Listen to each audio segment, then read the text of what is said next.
And welcome back, and thanks for starting off another week with us. This time on the 18th day of May. A special birthday wish to the old man celebrating his birthday today. I want to very much so wish him the best, even though we celebrated a little early yesterday.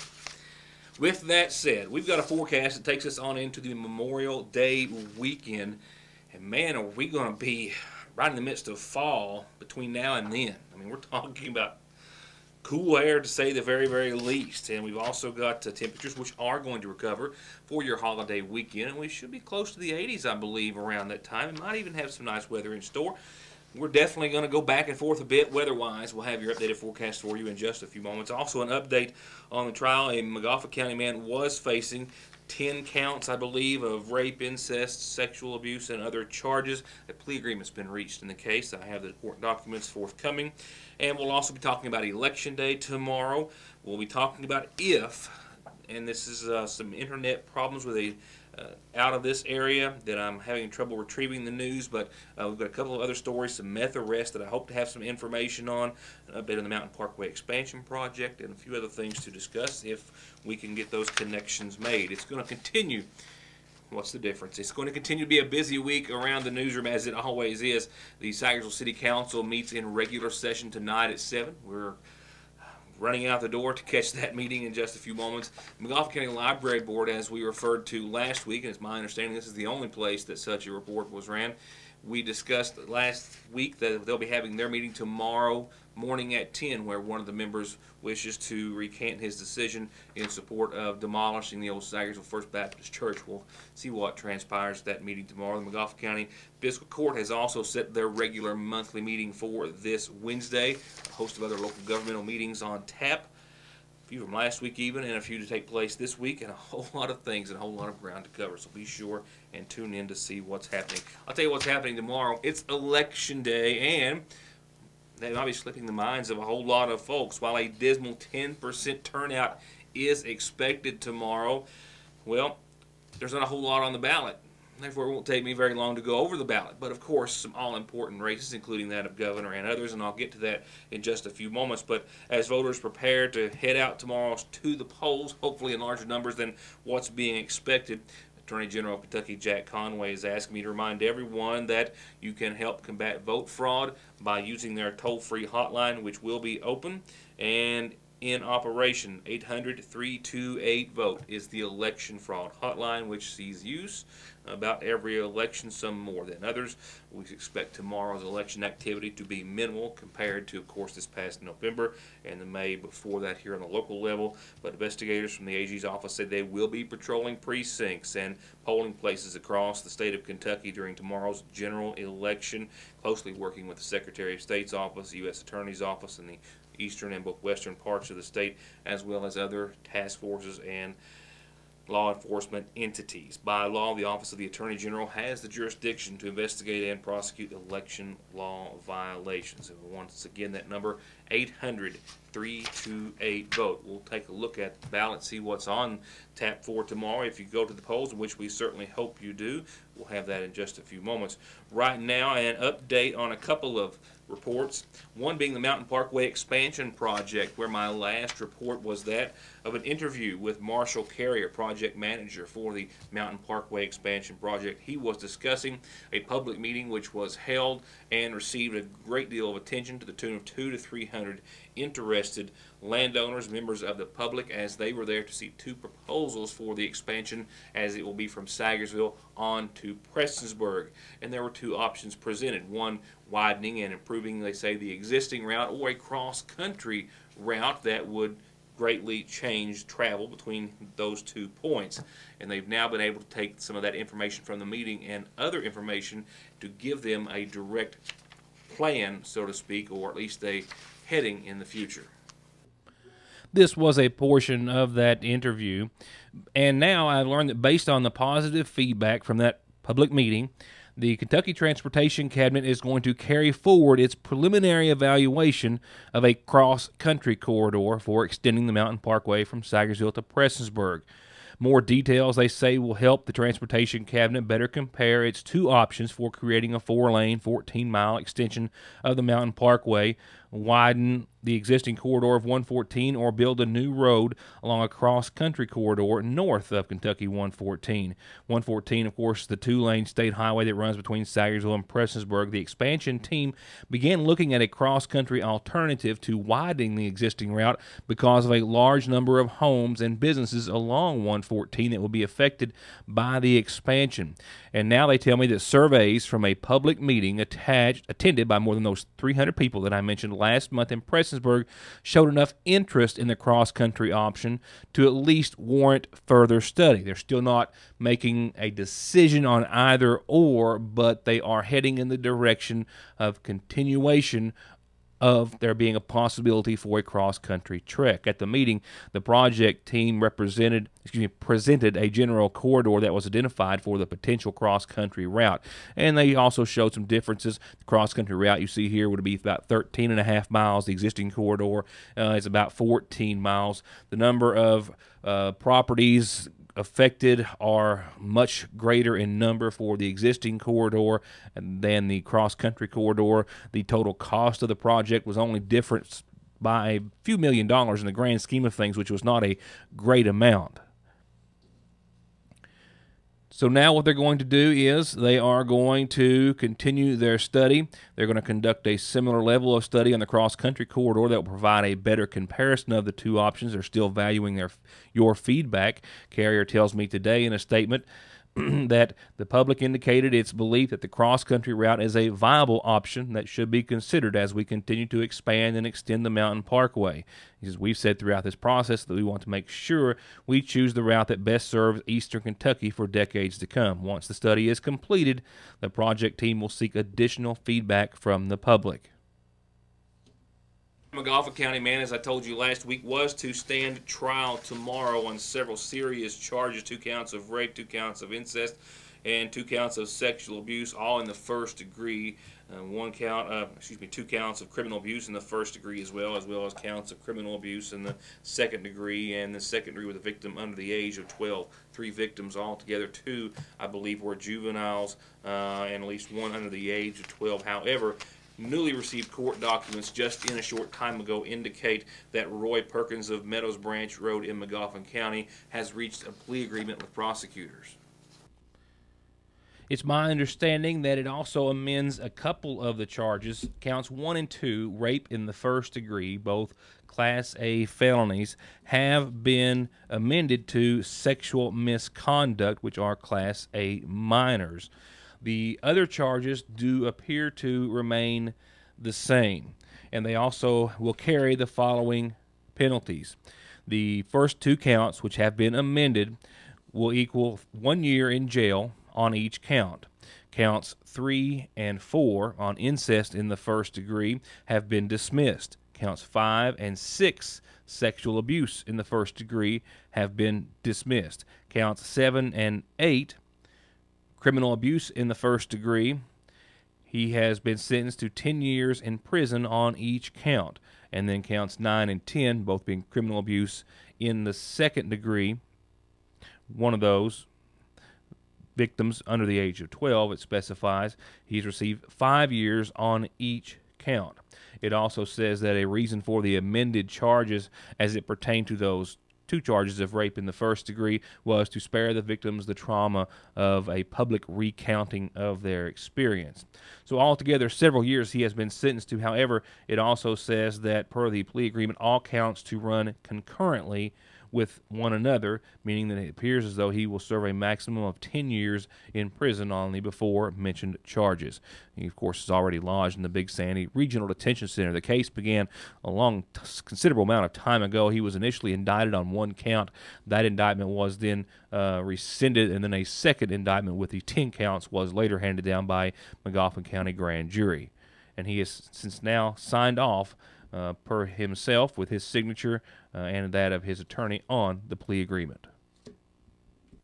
To get high-speed internet on their state-of-the-art fiber optic network for all of your home and business solutions, or to watch TV without a contract on over 200 digital channels with superb quality, or stay connected with family and friends with 24/7 telephone service you can always depend on, contact Foothills Broadband today. Or just click on their link to the right to find out how they're working to provide the latest in communications at affordable prices with exceptional service at Foothills Broadband.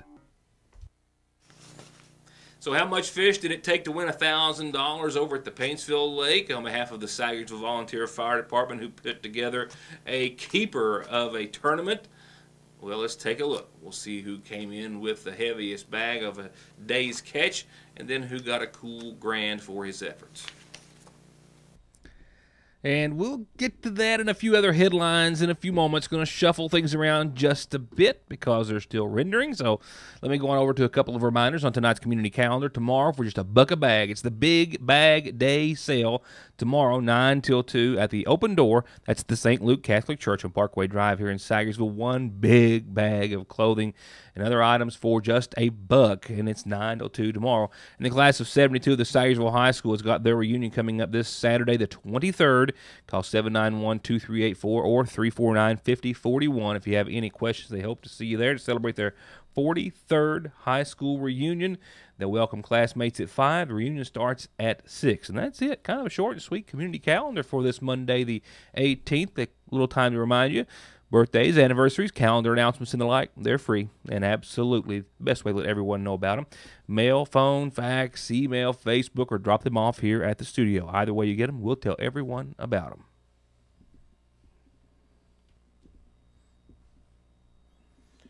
And since we're doing things out of sorts, we'll go on to your Licking Valley forecast in just a second, immediately following one funeral service announcement that I have forwarded to me tonight. And it says that graveside services were held earlier today for Jerica Lachey Arnott, infant daughter of Tasha Carty and Gerald Loyal Arnott, who passed away on the 16th. Besides her parents, she's survived by brother Kenneth Bryce. Once again, graveside services held earlier today.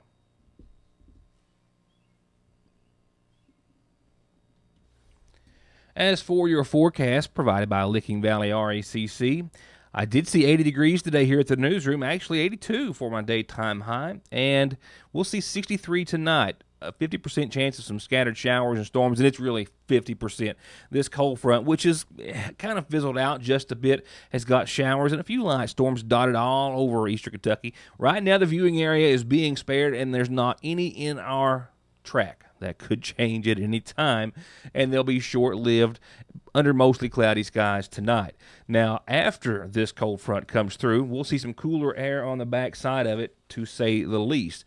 Tomorrow, I think on your Tuesday, we should see temperatures pretty close to the 80-degree mark. Now, the cool air will make its way in here. Tomorrow, we'll see some isolated showers, I think up until about the noon or 1 o'clock hour or so. We'll see clouds giving way to sunny skies tomorrow, mostly cloudy early, becoming sunny, and then we'll see a light west-northwest wind, 6 miles per hour or so in the evening. Clear skies by the time Tuesday is over, a low in the upper 40s.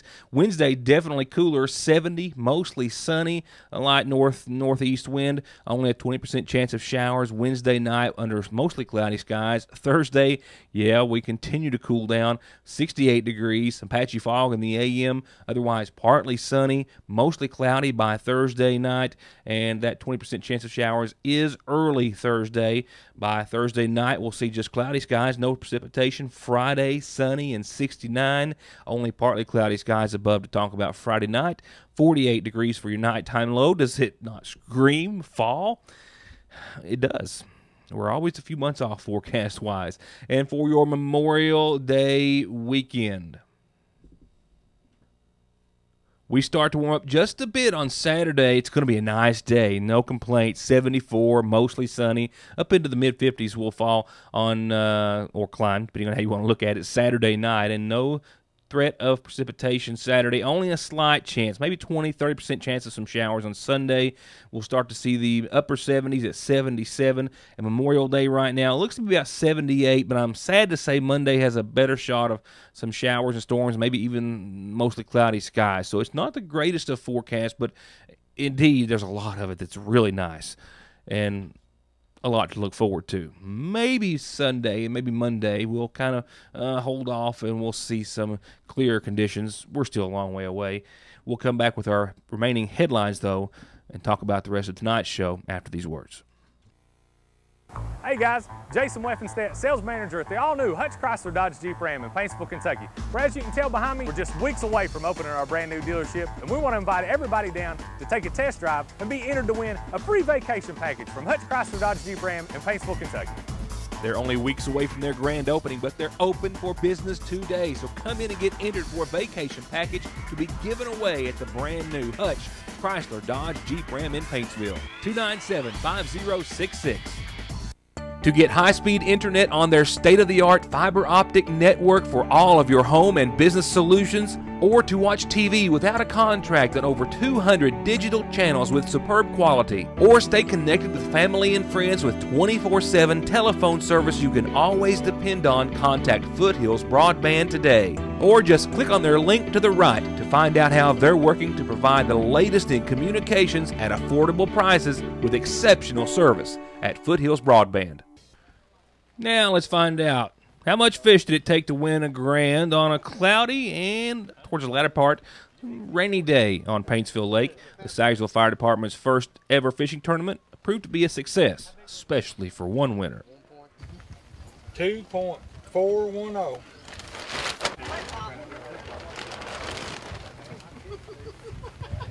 $2.270. This is the first annual fishing tournament that the Sagersville Fire Department sponsored. We had a great turnout. We had 16 boats, 31 fishermen. We ended up clearing about $2,400 after paying out three real good prizes. One of them was $1,000 for first place, $500 for second, $250 for third, and then we give $210 for big fish. We had a wonderful day. It just started raining on us right now. But we will do it again, maybe in the fall or early next year again. And the grand went to, you've seen on the program before, Commercial Vehicle Enforcement Officer Darvin Marcellette of Floyd County, 3.620 pounds, including that biggest fish. No, it wasn't the big fish of the day, but one of the biggest fish of the day. Second place went to Daryl Francis and Michael Paul Howard, the fishing duo for the day. And another duo, Donnie Dawson and Anthony Lynch, 2.60 pounds, came in third. And Daryl Francis of McGoffin County had the big fish at 1.950 pounds. I think 16 boats were entered. Everyone had a lot of fun, and some walked away with some cash for their efforts. One of our top stories for this evening is to wait till tomorrow. Sagersville Police Officer Mike Nichols made a traffic stop in Sagersville last night, and then upon noticing something serious within the vehicle and the condition of the two men inside, called for backup from the Kentucky State Police. Two men were subsequently arrested on methamphetamine-related charges. Just two of the latest meth arrests on top of many, many others that I've covered in just the past couple of weeks here in Sagersville, McGoffin County alone. The jail is having some issues with their connection, their internet connection, and we're waiting on some information there. So I'm going to hold that report till tomorrow, and more than likely we'll have some updates on some of the other cases to go along with it as well. So with that said, for tonight, let me go on over to your sample ballot, so to speak, for tomorrow's primary election. Dismal, 10% or so. Voter turnout expected tomorrow with a relatively brief ballot and to the point, and in fact only a few races to speak of on the Democratic and Republican ballots.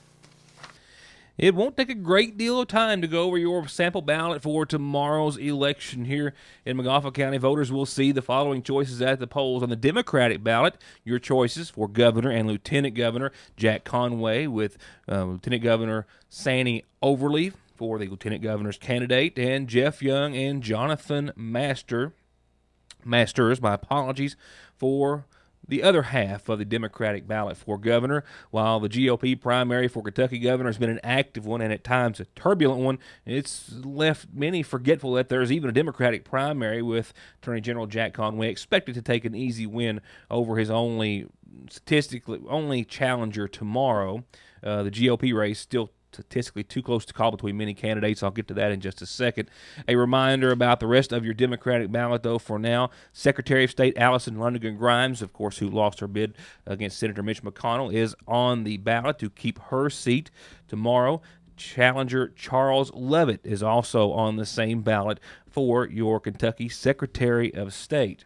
And only one more race on the Democratic ballot, and that is for our state treasurer. And your candidates are as follows: Rick Nelson, Neville Blakemore, Jim Glenn, Daniel Grossberg, and Richard Henderson.